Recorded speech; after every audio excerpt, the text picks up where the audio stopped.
They took my grandfather's legacy and turned it to mulch. That single, brutal act of destruction was their first mistake. My orchard wasn't just a collection of trees. It was my inheritance, a living tapestry of memories planted by my grandfather's own hands. Each apple, each pear, held the taste of my childhood. When I bought this house, the orchard was the heart of the property, the very reason I chose this place. But the Homeowners Association, a council of petty tyrants, obsessed with manicured lawns and uniform beige fences, saw it differently. They called it an overgrown nuisance, a potential liability. I received their violation notices, their threats disguised in polite legalese, and I responded with documentation, with the history of the land, with pleas to their sense of decency. They ignored it all. One morning, I awoke to the grinding snarl of chainsaws. By the time I ran outside, it was a graveyard of stumps.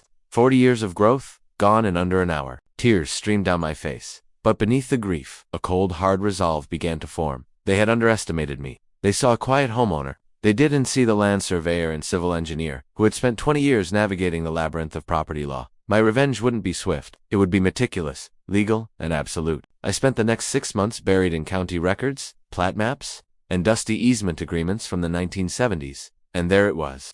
A forgotten little detail, a single sentence in the original master deed that everyone had overlooked for decades.